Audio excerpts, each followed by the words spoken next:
Those who follow this channel regularly will probably know that this is my Austin Allegro Civic Type R turbo powered street sleeper project, and this is going to be a well overdue update on what has happened to this car so far. But you'll see it's actually on its wheels. Brilliant. I'm Jonny Smith. You're watching The Late Break Show.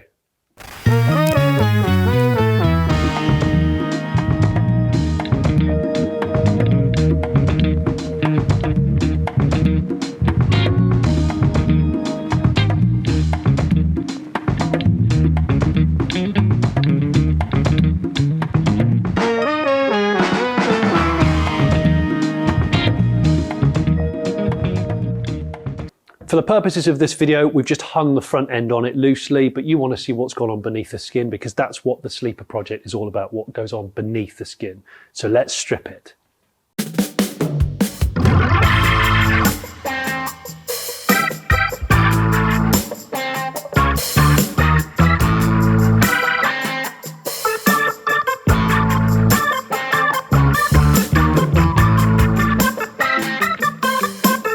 So first thing I've got to say is that Adam's channel, Fabco, you've documented in detail all the progress you've been making over the last 6 months.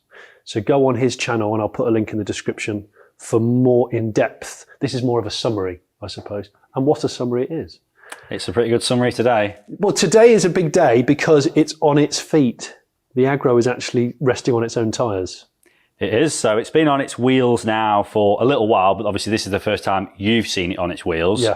And that's pretty momentous because, of course, all of the running gear and suspension is basically custom fabricated front and back. So there was a time where no wheels at all would fit on it, and now they all do, and it's on the ground with the engine in. So that's really significant step in the kind of grand scheme of the whole build. Yeah, 100%.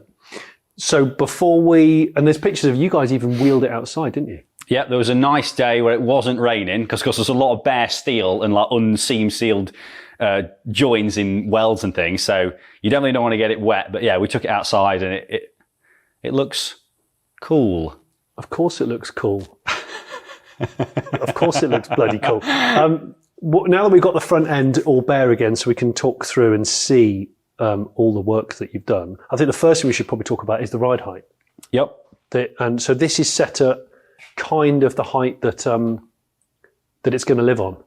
Yeah. So you like the idea of the sagging hydrogas. I do like that, the sagging hydrogas. So that's kind of the height it's been set at. Yeah. Obviously, it can still go a little higher or a little lower. You might find once you start to use it that maybe you want to change it. And obviously, as we add weight back into the car, we'll inevitably have to compensate for that in ride height changes. Yep.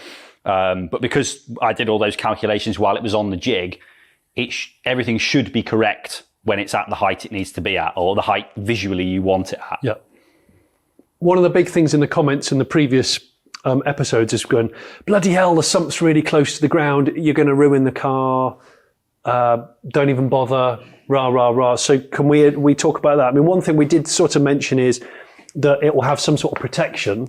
So the gap from the sump, which is the lowest part, isn't it, here, to the ground, what's that? It's about 5 inches. Is it 5? So 5 inches is actually quite a lot. It is on a modified car with the wrong engine in it. We've also put the engine in its optimum place. Like you kind of will see in the comments people saying, why don't you make the engine higher? You could do that. Yeah. You could. It would compromise the drive shaft angles, which I didn't want to do. Yeah. So actually what we've got is the engine in as the optimal place and still got reasonable ground clearance. Yeah. No, I'm actually pretty pleased with that. And I know we'd have talked about some possible protection on there as well. Yeah, and it is a steel sump. So like you'd have to hit it really hard to get it to kind of pierce or tear in any way. So really, I mean, you'll often see on lower cars with steel sumps that they can get a bit battered. No, but they don't just fall to bits and disintegrate. There will be some protection there, and I don't want the engine to be damaged in any possible way because the engine's had a lot of time lavished over it. More of which we'll talk about now.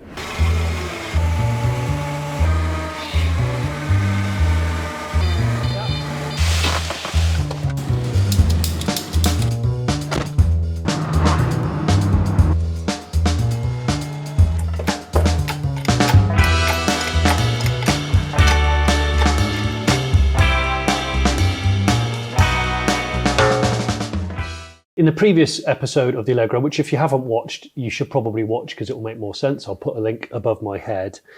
The motor now is pretty much complete with its ancillaries, bar, I'm going to do two things. You'll probably see down there, that is the old alternator, and although it still works, it obviously takes away, it detracts from the beauty and the cleanliness of the engine. So I've actually gone and got two new things, which I will show you now. I have a brand new starter motor for it because, again, the original starter motor's on it. Functional, but not as pretty. And if we're going to this effort of aesthetics, I thought we might as well start with new. So I have a new Denso starter and a new Denso alternator, thanks to Denso for these replacement parts. I'll put a link in the description below for ones I used. But the good thing about that is also when the engine is first run up, you know that kind of everything's new. And to that end, obviously, Dream did the rebuild on the engine, but they also rebuilt the gearbox.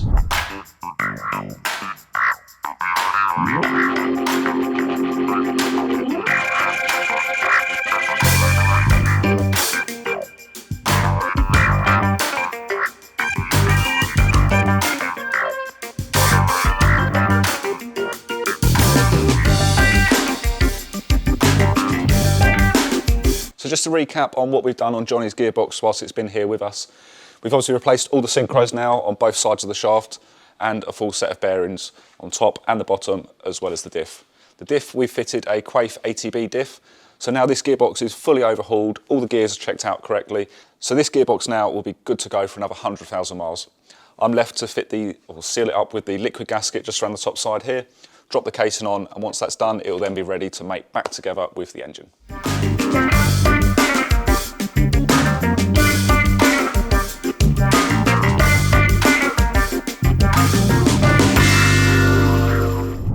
So that is as new as it can kind of be, I would suggest. But also there's some other ancillaries, the T7 ones. Yep, so we've now got the oil cooler takeoff, which fits in between the oil filter and the block. We kind of remove the stock water-cooled portion of the oil cooler. That's the easiest way of describing that.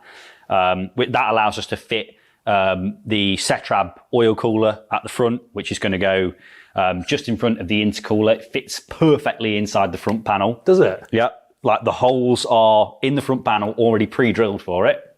So that's good. And yeah, we've got some other bits and bobs from T7 as well. Like they've sent us this blank for the end of the cylinder head, which is specific to the Z4 engine. And we've also got the Davis Craig water pump from them. So obviously that's pretty critical because we've removed the water pump in order to get the alternator lower down. Yeah. You need a water pump. So the easiest way of doing that, rather than trying to drive it mechanically, is with an electric water pump. So they've supplied that as well. So electric water pump lives down there. It will do. It's going to sit just under this portion of the inlet plenum here. Yeah. It's basically the only place we can put it. I could put it further over here under the turbo area, but the hoses it's going to drive are all over that side of the engine, of course, where they would originally be. So that's where I want to try and keep it. Yeah. And then the oil filter's back here. Yeah. Isn't it? With that. I mean, it's such a tiny oil filter. It's a stubby one. It's ridiculous. It's ridiculous. So yeah, really trying to keep it as compact as possible. And you've seen from previous episodes, always packaging the engine with the Allegro standard bodywork has been the main challenge for Adam for eons. So, but it's looking so neat. I mean, when you take the front off it like this, it does look so kind of clean. And what's crazy now is actually, if you was to think about having the V6 in here, you would think there's no way it fits. No. With the radiator where that is, at full-size radiator, if you was to think about dropping the V6 in, you've got no chance of getting that in there. No. I know it's bizarre, isn't it? I suppose we should also talk about your main handiwork, which is the boost pipes and the... Yeah, so turbo manifolds made, which is full 347 stainless, which is a little bit more exotic than regular 304. It's just to help with the higher temperatures you'll see on a turbo manifold. It's not super critical, but it's a nice thing to have. Yeah. And obviously that links into the Owens turbo. And yeah, I've started to create the boost pipes now using the Vibrant HD clamps, which again, they're not critical, but they're a lot nicer to use than silicone hoses. And they add a bit more bling into the engine bay. That was one of the things you said from the very start, you want the engine bay to be super bling, kind of over the top fancy. Yeah. Because the rest of the car, exterior wise, isn't. Well, yeah, because we're going to, as much of the original paint will be preserved, which has actually ended up being a lot more annoying and difficult because obviously you're constantly welding and chopping the car about. So the engine bay is going to be body coloured. And Adams, I know you spent hours already kind of smoothing and blocking off and prepping this firewall. It's not finished, is it? It's not totally finished. Yeah, there's a lot of work that needs to do. Again, it depends when it comes to filling holes in the engine bay, how far you want to go, really, because there was quite a lot of holes in it, and I filled all the main ones in. Yeah. But then it just depends how far you want to go in terms of getting it smooth. It's a very thin bulkhead, so welding on it is very hard to get it smooth. There's going to be a lot of like hammer and dolly work getting it right. The turbo pipework is actually really close, so it's going to almost certainly be some kind of heat shielding going on there. And then you were saying down here from about there, I'm going to say from there down on this firewall panel, you've given it thicker gauge metal because it is so thin.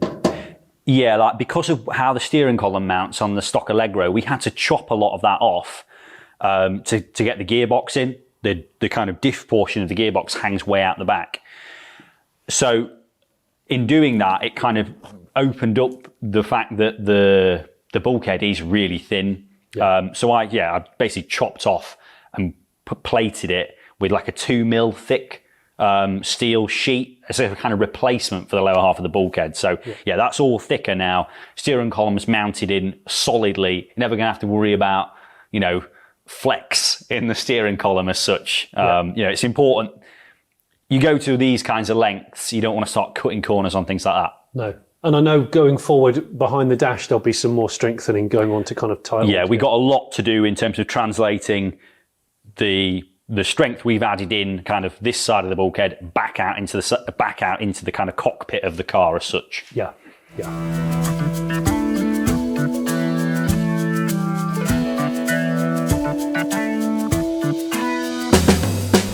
So I know Adam said that I like the engine bay bling. Just for transparency, I'm not going full chrome kind of SEMA spec. I wanted it to look, and I've said this numerous times on previous videos of the Allegro, I wanted it to look like it was purposeful, pretty, but also kind of engineered right, as if it was a mad experimental skunkworks car when British Leyland suddenly got a cash injection and decided to do something a bit mad. I'm not sure it's going to entirely tick all those boxes, but you get the idea. This is the party piece. This and all the engineering that's gone on under the Allegro skin are what makes this project special, really. The outside, yeah, it's a 47,000 mile, 2-lady owner, a horribly coloured car, antique gold. Want to make sure that the materials we use, the fittings, the fastenings are good quality, because I actually do want to use this car. And I do want it to be durable, and don't just want it to be a kind of show monster. Which is why I've seemed to have spent quite a lot of money on clamps. You have. You've got kind of the bee's knees in boost pipe clamps. So these are what we call like a vibrant HD clamp. And essentially, it works in just the same way as a silicon boost pipe or silicon joiner on a boost pipe. Yeah. Other than you still get range of movement in them, obviously because of the engine moving. Yeah. But the idea is that you can remove them really quickly and easily without any tools or anything. You don't need a kind of hose clamp or anything, or like a driver to get them off. You literally just undo the clamp, like pulling the pin out. You pull a pin out? You pull the pin out on both clamps, and then you literally just take the boost pipe out. Wow. Okay, so good seal, but also quick access. Yeah, we're missing the O-ring on here at the minute. You would normally have an O-ring on there, which creates the seal. Yeah. But yeah, the idea is that they're just super quick. So everything's really easily serviceable. Like if you needed to get in there to tighten a coolant fit in or something like that. Change the alternator belt. Again, like you don't actually need any tools to do this. So yeah, these are no more difficult to fabricate in terms of it's just an extra weld instead of having a beaded section with a silicon joiner. Yeah. You just have what you call, say, a HD clamp. Yeah. And I'm not going to be having bright blue pipes, just so you know. They will be more factory looking, so probably a grey or a black or something like that. It's not full chrome, like naughtiness. Although just off camera, Adam said it's not going to be like a SEMA build, and then we all went, imagine the Allegro going to SEMA. Would it be the only Allegro in the US? I could probably insure it on the road in the US for temporary use. One thing at a time. Let's get the bloody thing finished.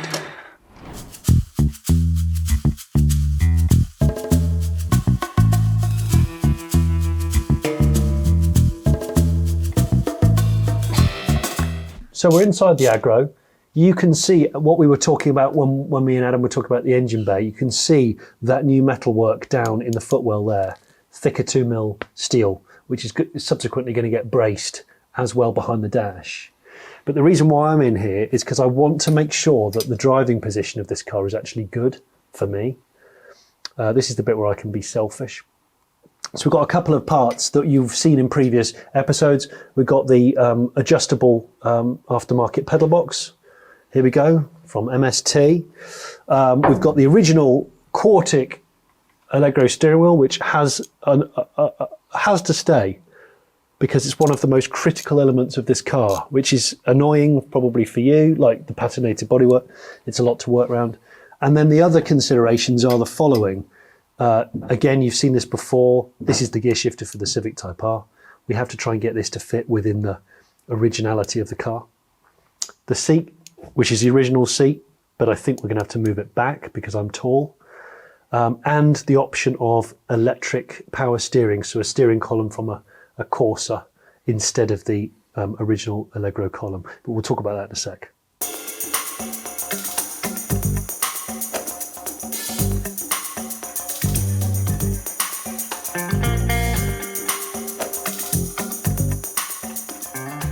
A lot of people don't do this when they build a car. And I've spoken to the guys at Retro Power who coincidentally are also building a fast Allegro. We're all friends. And they've said the first thing that you should do when you're building a car, Gordon Murray said it with his Escort, you've got to build it around the person that's going to be driving it mostly. Because otherwise, if it's uncomfortable or just it doesn't work, then you're never going to use the damn thing. So that is, how much further back is that? 2.5 inches? 3 inches? More like 4. 3.5. 3.5.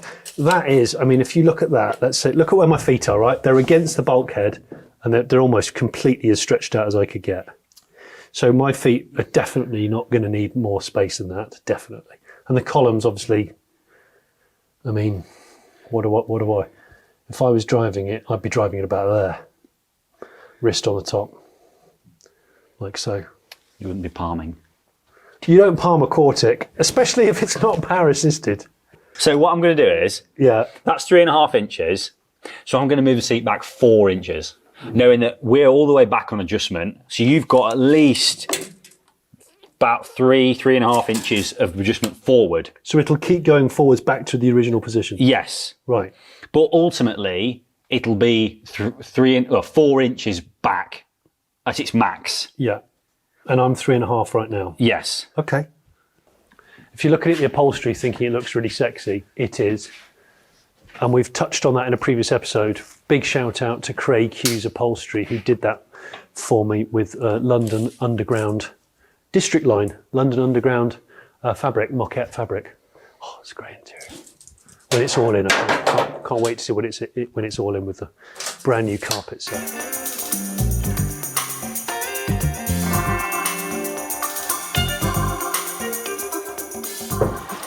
Oh, okay. So this is strictly a mock-up.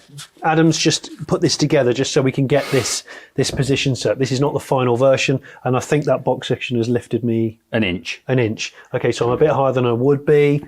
I like being low, but that's okay because I know. I mean, it feels great. So my head is pretty much on the B pillar, isn't it? And no, I'm not putting modern bucket seats in it. I'm just not. I love original seats and a sleeper. They're important to me. These are the seats. That's why I've had them beautiful. Even though you'll fall out of them on a track day? I won't. I've got really good core. I don't look at. Don't look. You're holding onto the wheel. I just tend to do that. No, honestly, standard seats and obviously some chassis bracing and the square steering wheel. It's the ultimate track day favourite. Low back seats, square steering wheel, good brakes. No headrest. No headrest. The neck snapper. Should be like the Euro NCAT doll. It gets its head in, its neck elongated by 6 inches. Stop it. We're laughing about things which won't happen. I reckon something like that. Is that 18 to 20 degrees, do you say? Yeah, that's 18 degrees.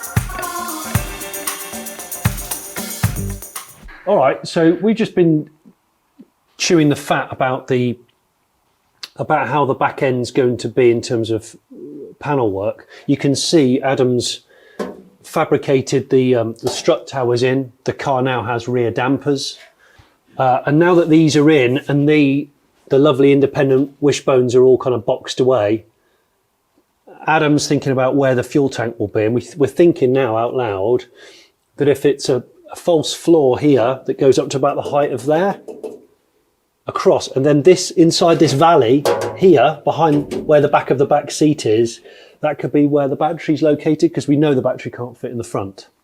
So actually, yeah, you know, there's not a lot, I say there's not a lot else that needs to go in here. Fuel pump, fuel tank, battery, possible swirl pot. Yeah, again, you don't need it, but it's like it's a belt and braces for kind of track work as such. Yes, track work. Oh, and while we're on the subject of fuel tank, would we use the filler, or would we lift the boot and just fill from the top of the height? We definitely can use that. It's a pretty decent height. I reckon we'll get enough, depending on where the fuel tank height is. Yeah. We should have no issues using that. That's my plan. I want to try and make it. You don't want to have to open the boot and it might stink. Yeah, well, it's putting fuel in loose inside the car, and you only need to slip with it, getting the nozzle out of the car. Yeah. And it'll be trimmed in here, I'm guessing. So yeah, you don't really want fuel in there. It'd be nice to have it neat, and like you say, if the tank comes up to about here, the height of that. Yeah, we should be fine at that kind of height. Then that original filler flap might work nicely. Just needs a little. If only I knew someone that could make sort of like tube bends and stuff. Yeah, if only. Some kind of fuel resistant stainless steel or aluminium. Yeah, anyway, well, I'll have to look for a fabrication company. Yeah.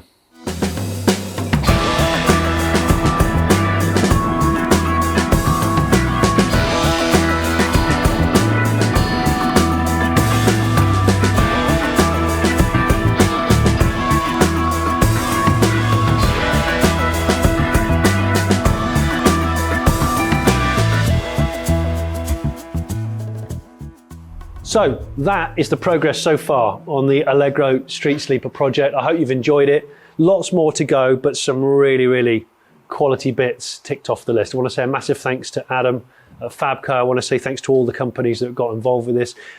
More than ever before, I want to say thanks to everyone that contacts me on social media on a weekly basis to say, what are you doing with the Allegro? Where are we at with it?